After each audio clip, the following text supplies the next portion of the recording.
ಈ ವ್ಯಕ್ತಿ ಬಾಂಬೆ ಹೈಕೋರ್ಟ್ ಮೇಲೇನೆ ರೇಡ್ ಮಾಡಿದ್ರು ಅಂದ್ರೆ ನೀವು ನಂಬ್ತೀರಾ? ಇವರ ಹೆಸರು ತುಕಾರಾಮ್ ಮುಂಡೆ, ಒಬ್ಬ ಖಡಕ್ IAS ಆಫೀಸರ್. ಇವರ 21 ವರ್ಷದ ಸರ್ವಿಸ್ ನಲ್ಲಿ ಒಟ್ಟು 25 ಬಾರಿ ಟ್ರಾನ್ಸ್ಫರ್ ಆಗಿದ್ದಾರೆ. ಜನಸಾಮಾನ್ಯರಿಗೆ ಇವರನ್ನ ಕಂಡ್ರೆ ಪ್ರೀತಿ, ಅದೇ ರಾಜಕಾರಣಿಗಳಿಗೆ ಇವರನ್ನ ಕಂಡ್ರೆ ಬಹಳ ದೊಡ್ಡ ಭೀತಿ. ಇವ್ರದೊಂದು ಸಿಂಪಲ್ ರೂಲ್ಸ್ ಇದೆ. ಎದುರುಗಡೆ ಯಾವುದೇ MLA ಇರಲಿ, MP ಇರಲಿ ಅಥವಾ VIP ಇರಲಿ, ತಪ್ಪು ಮಾಡಿದ್ರೆ ಯಾರನ್ನೂ ಬಿಡಲ್ಲ. ಸದ್ಯಕ್ಕೆ ಇವರು ಮುಂಬೈನ FDA ಅಂದ್ರೆ ಫುಡ್ ಕಮಿಷನರ್ ಆಗಿ ಕಾರ್ಯನಿರ್ವಹಿಸುತ್ತಿದ್ದಾರೆ. ಅಧಿಕಾರ ವಹಿಸಿಕೊಂಡಂತ 2 ತಿಂಗಳಲ್ಲಿ 1100 ಹೆಸರಾಂತ ರೆಸ್ಟೋರೆಂಟ್ಗಳ ಮೇಲೆ ರೇಡ್ ಮಾಡಿದ್ದಾರೆ.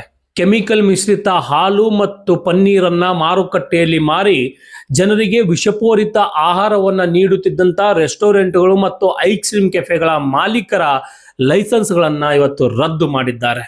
ಸುಮಾರು 50 ಕೋಟಿ ಮೌಲ್ಯದ ಕಲಬೆರಕೆ ಆಹಾರವನ್ನ ಜಪ್ತಿ ಮಾಡಿದ್ದಾರೆ.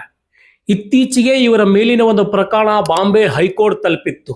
ಅಲ್ಲಿನ ನ್ಯಾಯಾಧೀಶರು ಈ ತುಕಾರಾಮ್ ಮುಂಡೆ ಅವರಿಗೆ ಕೇಳಿದ್ದು, ಏಕೆ ನೀವು ಕೇವಲ ಖಾಸಗಿ ಸಂಸ್ಥೆಗಳ ಮೇಲೆ ರೇಡ್ ಮಾಡುತ್ತೀರಿ, ಏಕೆ ನಿಮ್ಮ ಕಣ್ಣಿಗೆ ಸರ್ಕಾರಿ ಸಂಸ್ಥೆಗಳು ಕಾಣಿಸುವುದಿಲ್ವಾ ಅಂತ. ವಿಚಿತ್ರ ಏನಂದ್ರೆ, ಅದೇ ತುಕಾರಾಮ್ ಮುಂಡೆ ಮಾರನೇ ದಿನ ಅದೇ ಬಾಂಬೆ ಹೈಕೋರ್ಟ್ನ ಕ್ಯಾಂಟೀನ್ಗಳ ಮೇಲೆ ರೇಡ್ ಮಾಡ್ತಾರೆ.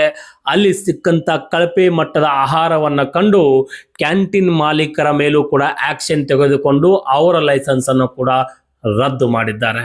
ಸಿಸ್ಟಮ್ ನಲ್ಲಿ ಒಬ್ಬ ಆಫೀಸರ್ ಕರೆಕ್ಟ್ ಆಗಿ ಕೆಲಸ ಮಾಡಿದ್ರೆ ರಾಜಕಾರಣಿಯಿಂದ ಹಿಡಿದು ದಳ್ಳಾಳಿಯವರೆಗೂ, ಉದ್ಯಮಿಯಿಂದ ಹಿಡಿದು ಕೂಲಿ ಆಳಿನವರೆಗೂ, ಮೇಲಿನಿಂದ ಹಿಡಿದು ಕೆಳಗಿನವರೆಗೂ ಆಟೋಮೆಟಿಕ್ ಆಗಿ ಎಲ್ಲವೂ ಸುಧಾರಣೆ ಆಗೋಗುತ್ತೆ. ಕೇವಲ ಒಬ್ಬ ಆಫೀಸರ್ ಪ್ರಾಮಾಣಿಕತೆಯಿಂದ ಕೆಲಸ ಮಾಡಿದಾಗ ಇಷ್ಟೊಂದು ಕ್ರಾಂತಿಯಾಗುತ್ತಿದೆ ಅಂದರೆ ಯೋಚಿಸಿ. ನಮ್ಮ ಭಾರತ ದೇಶದಲ್ಲಿ 5755 IAS ಆಫೀಸರ್ ಕಾರ್ಯನಿರ್ವಹಿಸುತ್ತಿದ್ದಾರೆ. ಅವರೆಲ್ಲರೂ ಇದೇ ರೀತಿ ಪ್ರಾಮಾಣಿಕತೆಯಿಂದ ಕೆಲಸ ಮಾಡಲು ಪ್ರಾರಂಭಿಸಿದ್ರೆ ನಮ್ಮ ದೇಶ ಎಲ್ಲಿಂದ ಎಲ್ಲಿಗೆ ಹೋಗುತ್ತೆ. ತುಕಾರಾಮ್ ಮುಂಡೆ ಅಂತ ಆಫೀಸರ್ಸ್ಗಳು ಸಮಾಜದಲ್ಲಿ ಇನ್ನೂ ಹೆಚ್ಚಾಗಬೇಕು. ಜನಸಾಮಾನ್ಯರಾದಂಥ ನಾವುಗಳು ಇಂಥ ಆಫೀಸರ್ಸ್ಗಳ ಸಪೋರ್ಟ್ಗೆ ನಿಂತ್ಕೊಳ್ಬೇಕು. ಏನಂತೀರಿ? ನಿಮ್ಮ ಅಭಿಪ್ರಾಯ ಏನು ಈ ರಿಯಲ್ ಲೈಫ್ ಸಿಂಗಮ್ ಬಗ್ಗೆ?